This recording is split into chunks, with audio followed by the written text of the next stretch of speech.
चलिए next question है आपके पास, क्वेश्चन नंबर 3 और क्वेश्चन नंबर 4। इसने कहा if the LCM of the 12 and 42 is 10m plus 4 तो then the value of m। इसने कहा यदि 12 और 42 का एलसीएम 10m प्लस 4 हो तब m का मान ज्ञात कीजिए। ठीक है। दूसरे में कहा है आपके पास में यदि दो अभाज्य संख्याओं p और q, जहाँ p बड़ी है q का एलसीएम कितना है 2 to 1 221 हो तो 3p माइनस क्यू का मान ज्ञात करो। तो पहले इसको देखेंगे तो आपके पास क्या आ जाएगा भाई, ये है आपके पास में 12 के आपने फैक्टर कर दिए कितने 6 गुणा 2 और 42 के आपने टुकड़े कर दिए 6 गुणा 7। तो एलसीएम कितना हो गया आपके पास 6 गुणा 2 गुणा 7। तो ये कितना आ जाएगा आपके पास में 12 सत्ते 84 84 आ गया। और ये एलसीएम किस फॉर्मेट में दे रखा है, ये दे रखा है 10m प्लस 4। तो आपके पास में क्या आ जाएगा भाई, ये आ जाएगा 10m plus 4 is equal to 8 multiply 10 की दर करिएगा और इसको इसी फॉर्मेट में चेंज करना। तो आपके पास में m की वैल्यू कितनी आ गई जी, यहाँ से 8 आ गई। तो आपके पास में ये वाला ऑप्शन इसका सही हो गया। अब आपसे पूछ रहा है कि दो संख्या है आपके पास p और q जिसका एलसीएम इतना है और अभाज्य संख्या है। तो आपको पता है अभाज्य संख्याओं का एचसीएफ कितना होता है, p और q का एचसीएफ होगा 1। क्यों, क्योंकि उनमें कोई भी चीज कॉमन नहीं है। एलसीएम कितना है 2 2 1। ठीक। तो आपको पता है, क्या पता है आपको कि इन दोनों संख्याओं का जो आपके पास में होंगी तो वे किसके फॉर्मेट में है, आपके पास में इस फॉर्मेट में दी गई है। यानी कि आपके पास में क्या होगा p multiply q is equal to ये कितना हो गया 2, यानी कि एलसीएम मल्टीप्लाई एचसीएफ। तो ये संख्या कितनी होगी, इसकी वैल्यू कितनी है 2 2 1 और मल्टीप्लाई 1। यदि हम इसके फैक्टर करते हैं तो कितना आ जाएगा 13 सत्ते 91 1 7 13 7 कितने हो जाएंगे 13 सत्ते 91 1 9 पावर के 13 कम 13 9 कितने हो गए 22। तो ये क्या है आपके पास में p क्रॉस q। तो हमने क्या कर रखा है कि p बड़ा है और q छोटा है। तो आपके पास में यहाँ से वैल्यू क्या आ जाएंगी भाई, यहाँ से आपके पास में वैल्यू आ जाएंगी आपके पास में p इक्वल टू 17 और q की वैल्यू आ गई कितनी 13। तो हमें कहाँ पर मान रखना है इसमें, तो 3p माइनस क्यू। तो वैल्यू कितनी आ जाएगी 3 गुणा 17 माइनस 13 13 सत्ते 91 माइनस 13। तो इसमें तो एक माइनस करेंगे तो यहाँ से वैल्यू ये माइनस करी तो कितना आ जाएगा आपके पास में, इसमें से एक माइनस किया 11 में से 3 गए 8 और यहाँ कितनी रह गई थी वैल्यू, यहाँ रह गई थी 8। 8 में से हमने एक माइनस कर दिया तो कितना रहा 7। तो ये आपके पास में ऑप्शन में क्या दे रखा है, ऑप्शन में है हमारे पास में है क्वेश्चन नंबर 13 सत्ते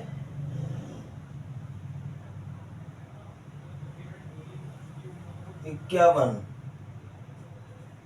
तो ये वैल्यू आ जाएगी आपके पास में 438। तो ये वैल्यू कितनी होगी आपके पास में 38 हो गया इसका आंसर। ठीक है ना। उतारिए, वेरी मोस्ट इंपोर्टेंट क्वेश्चन है। अब इससे अगले दो क्वेश्चन और आपके सामने है, अभी आप इन क्वेश्चनों को उतारें।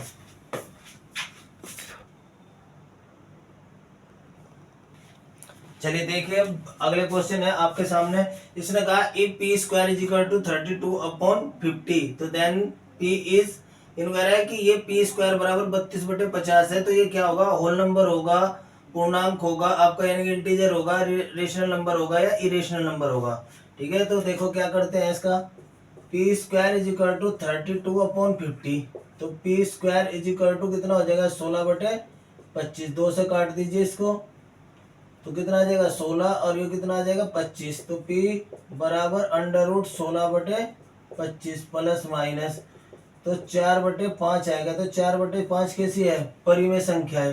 तो इसका आंसर क्या होगा भाई, रेशनल नंबर होगा। अब कह रहा है if the two positive integers p and q can be expressed p is equal to इतना। कह रहा है कि दो नंबर है, p तो है इतना और q है इतना, इनके एलसीएम बताइए। ये पावर 3 है यहाँ पे, इनको कह रहा है कि इनका एलसीएम क्या होगा। तो देखो P is equal to 18 A की पावर 2 B की पावर 4 और Q बराबर दिया गया है 20। तो 18 के टुकड़े कर सकते हैं हम क्या, 9 दूनी 18, A की पावर 2 B की पावर 4 और 20 A की पावर 3 B की पावर 3। तो कितना हो जाएगा ये आपके पास में 10 दूनी 20 A की पावर 3 B की पावर 4।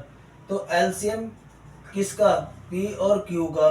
देखो जो चीज कॉमन है वो तो आएगी एक बार, ठीक है। यहाँ से 2 कॉमन है तो यहाँ 3 A की पावर 3 जोगा तू, और बड़ी संख्या क्या है, ये कितना था आपके पास में 3। तो 3 तो आ जाएगा कॉमन, लेकिन एक जो आपके पास में बचेगा वो भी ले लिया, और बाकी क्या बचा हुआ है आपके पास में, नंबर बच रहे 10 और 9। तो ये कितना हो गया, 9 दूनी 18 यानी कि 180 A की पावर 3 और B की पावर 4। तो कौन सी ऑप्शन हो गया इसका सही, 180 A³ B की power 3। Very most important question है ये, आपके बोर्ड के एग्जाम में पूछे गए सवाल है, ठीक है। इन्हें आप सभी ध्यानपूर्वक देख लें, ये किस तरीके से किए जाते हैं। ये आपके लॉन्ग में भी आ सकते हैं, बहुविकल्प पे तो MCQ तो ये चल ही रहे हैं आपके, ठीक है। चलिए नेक्स्ट क्वेश्चन देखेंगे आपका, पहले इनको उतारिए।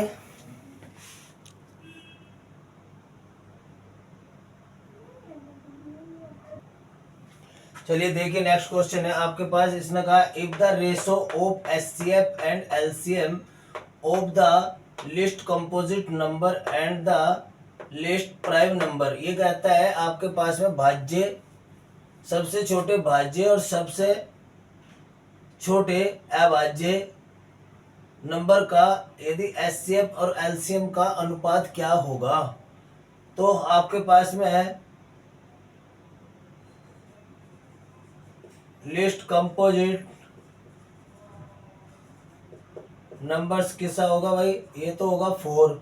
एक सबसे छोटा कंपोजिट नंबर जो अपने से अलग किसी अन्य संख्या से भी कटता हो। सबसे छोटी संख्या क्या है, 1 2 3 4, ये तो अपने आप से कटती है, किसी से नहीं कटती।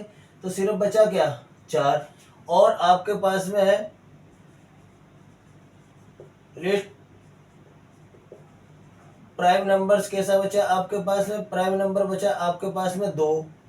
2 कैसी संख्या है आपके पास में, सबसे छोटा प्राइम नंबर, ठीक है। यानी कि आपके पास में कैसा है ये, अभाज्य, अभाज्य संख्या। और ये कैसी है, भाज्य संख्या। सबसे छोटी आपके पास कैसी होगी, सबसे छोटी अभाज्य संख्या, सबसे छोटी भाज्य संख्या। तो इनका HCF अपॉन LCM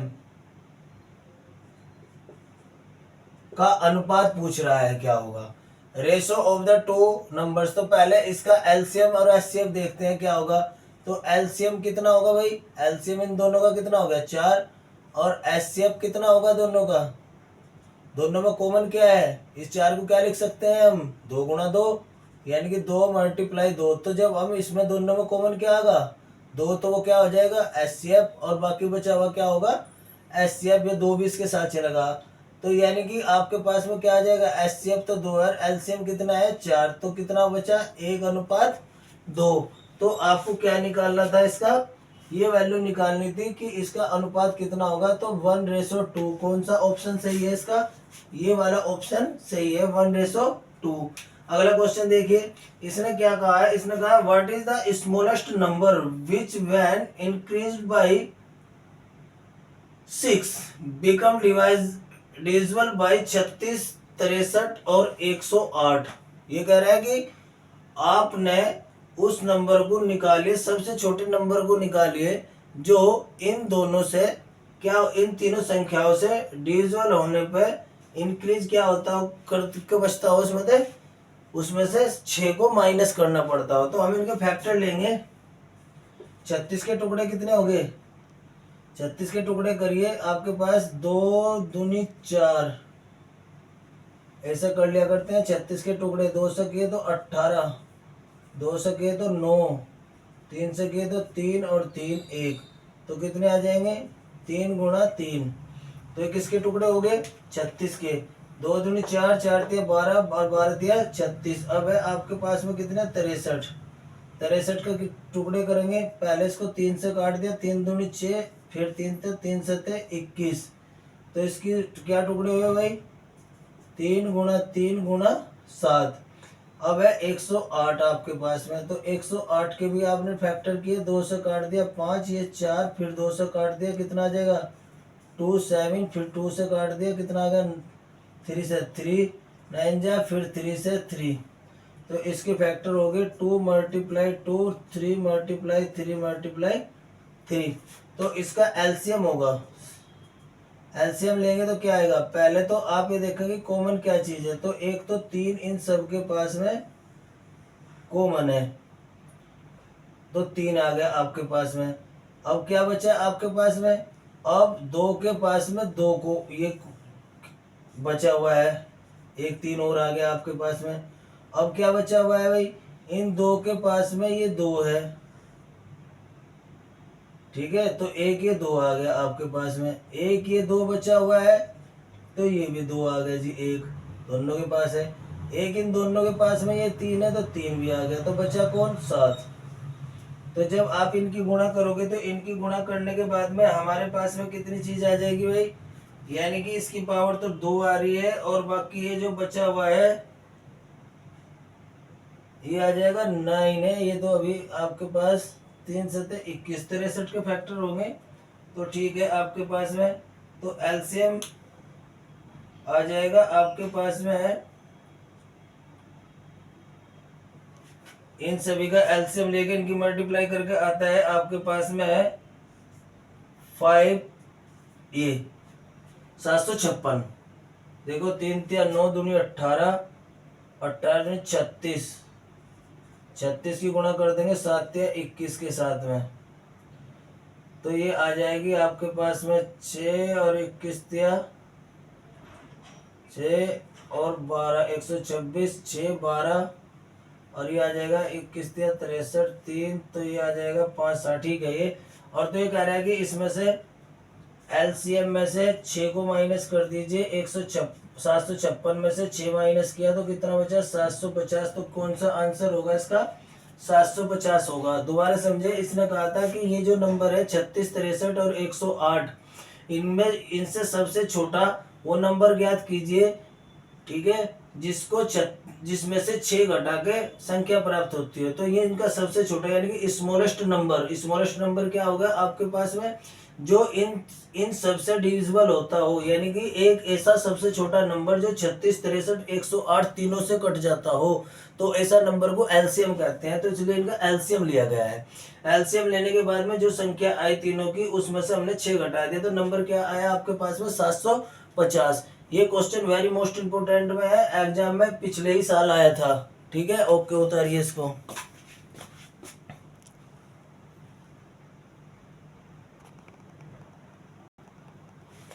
चलिए नेक्स्ट क्वेश्चन देखेंगे। इसने कहा कि two natural number whose sum is 85, ऐसी प्राकृतिक संख्या है जिनका योग 85 है, and the least common multiple is 102 है। तो इसने कहा कि उनकी गुणा करके तो 102 आता हो हमारे पास, ठीक है। कॉमन मल्टीपल यानी कि दोनों का कॉमन कितना आता हो हमारे पास में मल्टीपल, कॉमन मल्टीपल तो आपका उनकी जो है 102 है, और जोड़ने में 85 आता हो, इनको सभी को जोड़ने पर 85 नंबर आता है, ठीक है। तो हमारे से पूछ रहा है कि उस नंबर को आपने बताना है जिसका ऐड करने पर तो कितना आता हो आपके पास में 85 आता है, और मल्टीप्लाई करने पर कितना होता है, यानी कॉमन मल्टीपल कितना होता है उसमें ये। तो हम इन नंबर्स निकाल के देखते हैं। तो हमारे पास में इन दोनों का कॉमन मल्टीपल क्या होगा भाई, 30 की गुणा करेंगे तो कितना आ जाएगा 5 6 30, 55 की गुणा करेंगे तो 5 गुणा 11, तो इसका कॉमन मल्टीपल कितना आ जाएगा। कॉमन मल्टीपल का मतलब क्या है एलसीएम, तो एलसीएम ये तो कितना हो गया 5 गुणा 6 गुणा 11, तो 5 6 30 गुणा 11, तो इसका कितना हो जाएगा 330, तो यानी कि ये तो है नहीं। उसके बाद में देख रहे हैं इसका और इसका, यानी कि 17 और किसका देख रहे हैं 17 का तो 17 गुणा 1 आ जाएगा, और 68 का देख रहे हैं 17 गुणा 4, 7 चौक 28, 2 ये आ गया। तो इसका कितना आ जाएगा 17 गुणा 4, 17 चौक कितना हो गया 68। तो ये भी नहीं होता है, यानी कि ये भी नहीं है आपका। फिर 35 का और 50 का देखते हैं जी।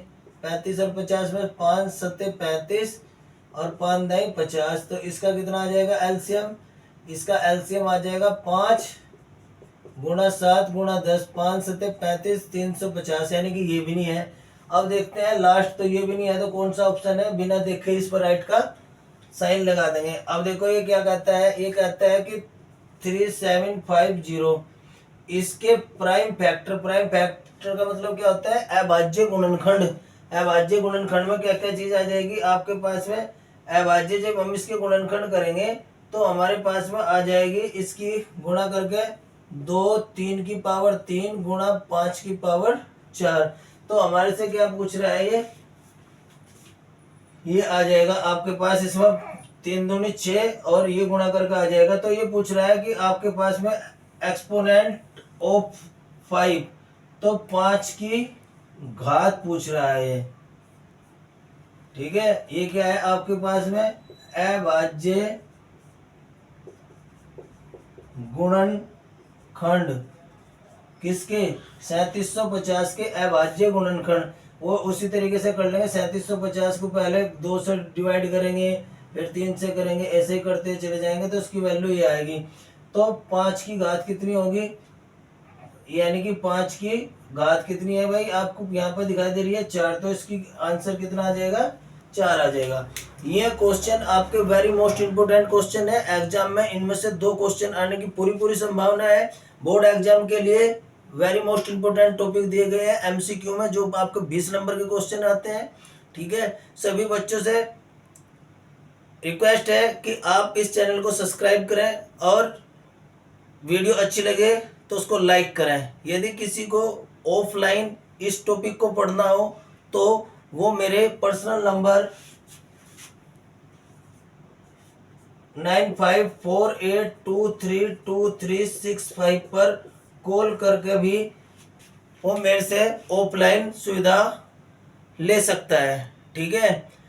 और ये आपका अपना कोचिंग सेंटर है जो गांधी कॉलोनी में भी चल रहा है, रनिंग में है, गली नंबर 17 में ब्रिलियंट कोचिंग इंस्टीट्यूट के नाम से। और ये आपका गांधीनगर में भी हम इसकी सुविधा प्रोवाइड करा रहे हैं, ठीक है। Okay, thank you.